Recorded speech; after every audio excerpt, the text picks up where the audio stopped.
Hey, welcome back everybody. This is EonShiKeno with another StarCraft 2 commentary from DreamHack 2014. I got our first game in a best of 3 series. On the map, King Sejong Station. You can see your 2 competitors are chatting it up here at the beginning of the game. Let's go ahead and introduce our 2 players in the top left-hand corner. The red Protoss player from Team EG, it is Huck. Canadian, top side of the map, seems very fitting. His opponent in the bottom right hand corner, the blue Zerg player, who looks like he's going for a 10 pool, I think. Nope, never mind, maybe. Anyways, the blue Zerg player, Leenock, or the Leenocktopus. Great name, great name. This is going to continue droning up just here for a little bit. We'll see what he's going to play with. Leenock, multiple MLG champion. G Code S GSL contender. He's just been in the top echelons of StarCraft 2 for a long time, especially as far as Zerg players go. He's always been up there. Great player. Very distinct style, much like his opponent. Huck, definitely known for loving those warp gates. Warp gate attack. And what is he doing here? Okay, what is Huck doing here? He's got 400 minerals and he hasn't built anything yet.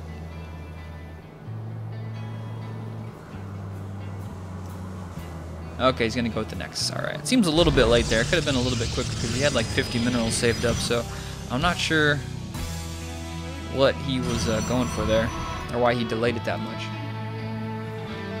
But anyways, spawning pool going up for Leenock after he set up his natural. And of course Huck's going to scout this out, so he sees the hatch timing. And of course he's pretty happy with that, considering he went for a Nexus first. But of course he's going to have to get his wall up at the front. This wall's moderately large, considering the map. And of course you have to worry about the back entrance to your base. And throw a couple lings on there early, and those lings can slowly chew away at that for a while.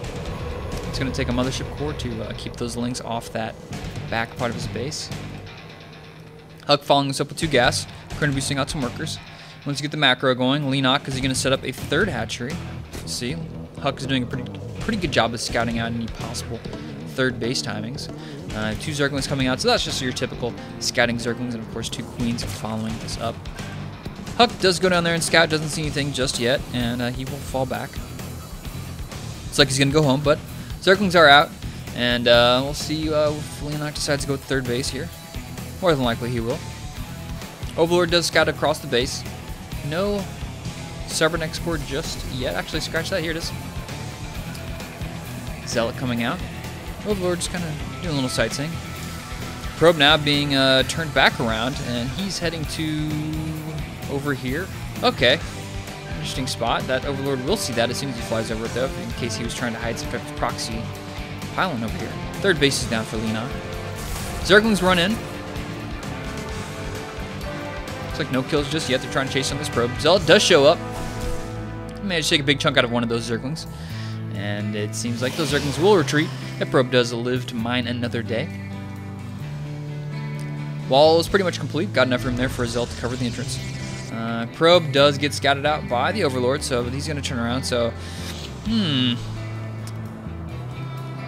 what's he trying to do with this probe over here? He definitely, you know, that's a sign for me. Whenever I have an Overlord and I kind of just go a general direction, I scout, and I see a probe just kind of hiding in the bottom corner of the map, like just right here. And then as soon as he sees that you see him, he runs away the opposite direction. That sends off some red flares for me. I would instantly be thinking, okay, what's he planning here? Is he going to try to hide something down here? Or what's the dealio? Our forces are under attack. This Overlord, of course, is he's getting a little bit of the tickle cannon from the sentry. We'll fall back, should be able to get out of there. Mothership core is heading down to 3rd base, but there's a Queen there to meet it and should be able to fend that off. The Royal Rumble commences. And of course the Mothership core quickly retreats, doesn't want to get too tangled up in that. The Overlord in the main might not make it out. Yeah, it's looking like the Sentry, the group of Sentry is going to get its first kill. There it goes.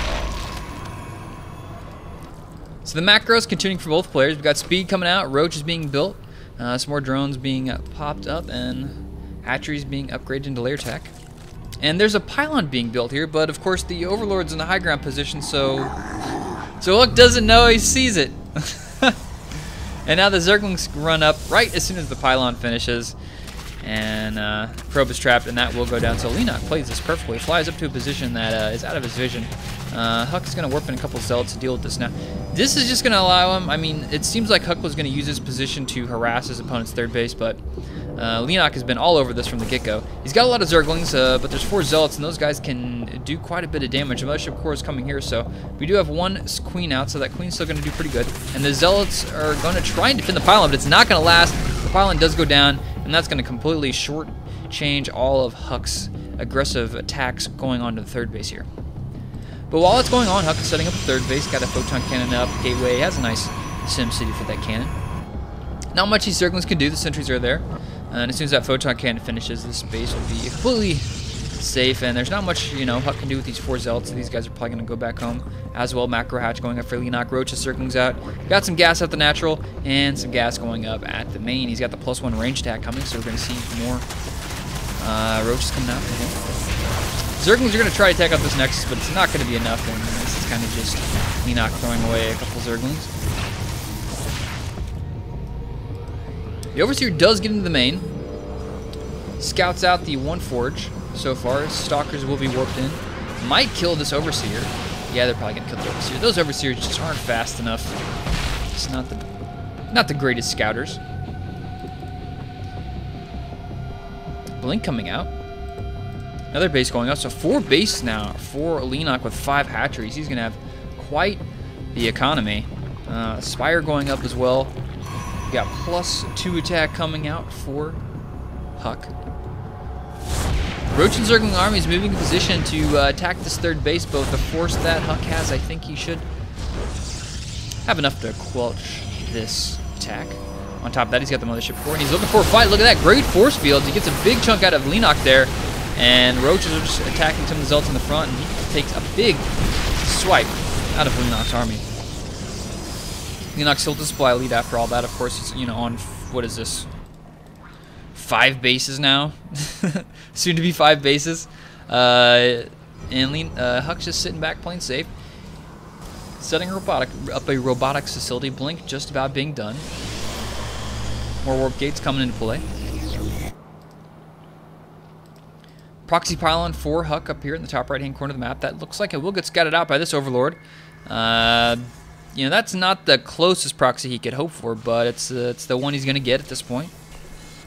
Roaches and Zerglings being built. Look at this. He's got the crawling upgrade. He's got the evolution chamber working on the +2 range attack. He's got some burrow coming. He's got the Mutalisks upgrade coming as well. So tech switch coming in the future for him for Mutalisks, it seems. But will it happen soon enough? We've got Huck coming in here, a closer proxy pylon. He's going to take down these back rocks. Reinforcements are getting taken out by these Zerglings. He's even going to take out the probe. Not really that big of a deal. But okay, he's got a lot of Roaches up here. And it seems like he's not going to have the upgrade advantage. At this point, Huck has the upgrade advantage. Nice time ward. Stalkers blink forward into this. Forces go down. And he's going to lose a couple Stalkers at the front. Guardian Shield is up, so that's absorbing a little bit of hits. Burrow's now going into effect, and that's going to cause a Huck to fall back. And Leenock just going to do a little bit of reinforcements here. But the second attack from Leenock in the naturals, forcing a lot of warp ins here from Huck. The Zergling's just focusing down on the Stalker. He's got a couple of them, and he's going to burrow once again. But of course, we got Observer coming out, and no +3 attack upgrade yet starting for Huck. He needs to keep up with that, because soon we're going to see Leenock catch up to them in the upgrades. And Leenock getting aggressive. You're going to go for the sentries in the front. And Guardian Shield goes up. Sentries throw down some force fields, but it's not enough. It's too late. All the sentries fall. And at this point, Leenock can easily retreat with a well-fought victory in that small battle. He's going to go for it again, but he tries to burrow, but at this point, he realizes the Observer is there. He's going to have to fight the straight-up more Roaches coming to the party. But, I mean, at this point, look at the Leenock supply. 163 versus 104. Leenock may be losing these fights cost-effectively, but he just has so much economy, it doesn't really matter. Units killed 107 versus 39. And the loss count, it's actually fairly even, so this is definitely going in Leenock's favor. He's going to get the queen. He does get the queen finally there with the last hit from that mothership core. Huck trying to make his way into the natural. He needs to take out that roach warren. That would be a huge ability if he could take that out, considering Leenock, most of his forces are roaches. He can just kind of come up here and just snipe this real quick and get out of there. That would be pretty nice. That's an unfortunate position for the roach warren, and there he does take it out. Maybe that's going to signal a transition into Mutalisks for Leenock. We'll see what he does. Or if he rebuilds that roach warren, he's going to go for a fight right now. Zealot's being warped in to take that front line. Stalkers in the back, trying to take out these roaches. There's just so many roaches at this point. Just Zerglings now being made. Maybe Leenock hasn't realized he lost him. No, he's building up quite a bit of bank. I think you're going to see Mutalisks come out here pretty soon, but more roaches that just spawned coming up into the party. And the roach count is just too much, and that's going to force Leenock to push him out, and Huck is going to fall back. You know, it's kind of come to the realization at this point, the economy for Leenock is huge, and Huck just didn't have enough to break him at that point. And so now we have like a 5-base Leenock versus a 3-base Huck. And this is not looking good for Huck at this point. There's the Mutalisk transition. Here we go. The Mutalisks are going to be out. The roach warren was not remade. He's just going to make Zerglings and Mutalisks. And after losing that many Stalkers to that roach play, we'll see if he has enough damage to deal with all these Mutalisks coming out.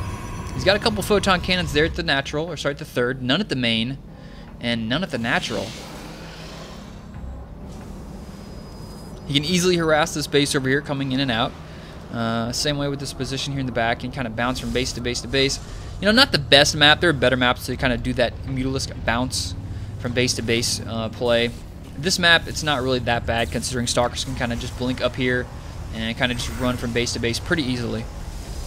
So we'll see if he can deal with the split here. Stalkers moving to defending from the Mutalisks at the natural, and the Mutas realize that they've overextended a little bit too much, losing a lot of Mutalisks. The roaches go in straight to the third base with the Zerglings as well, and he's looking for a fight. Leenock doesn't mind throwing his entire army at this. Enough Stalkers left there at the natural, and that's going to force Leenock to group those Mutalisks with the Zerglings and roaches and go for a fight. Here he goes. He's going to focus down that mothership core right away. That's going to fall. He doesn't get off that Nexus cannon, and the Zerglings and roaches just push Huck back. All the Stalkers are being forced to blink backwards, but now the blink is on cooldown. They can't blink up to the high ground. Mutalisks cleaning up the rest of the Stalkers in the back. A couple more reinforcements from Stalkers from Huck. Coming out of the natural, but it's looking like it's maybe going to be enough with a couple more reinforcements here. The Muta count is dwindling a little bit, but the reinforcements from Leenock are being built. 30 Zerglings, 9 Mutalisks. They're trading pretty evenly at this point. Actually, resources lost are favoring Leenock. That's something you do not want to see.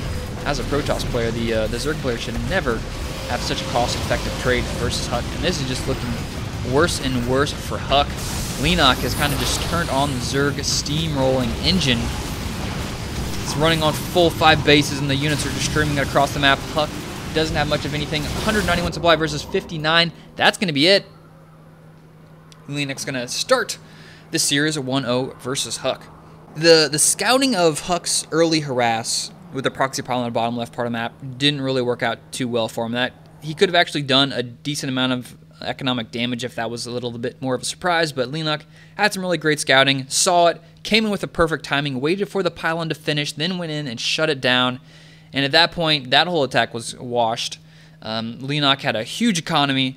The second attack from Huck came in from the natural, and it was kind of slow. He never really committed to going up that ramp, just because Leenock saw it coming pretty well in advance, built up a lot of roaches and just kind of bought himself some time, got a decent amount of upgrades, and at the end there was just not enough Huck to push up that ramp and deal a critical blow to his force. And at the same time, we saw Leenock, just with a small amount of roaches and Zerglings, force a lot of warp-ins to go in at Huck's natural, and that was a really big factor in just slowing down that push at Leenock's natural. So anyways, that was the first of the series. Thank you guys for watching. Find more of my stuff, youtube.com/EonShiKeno. Follow me on Twitter at EonShiKeno. I'll see you guys later.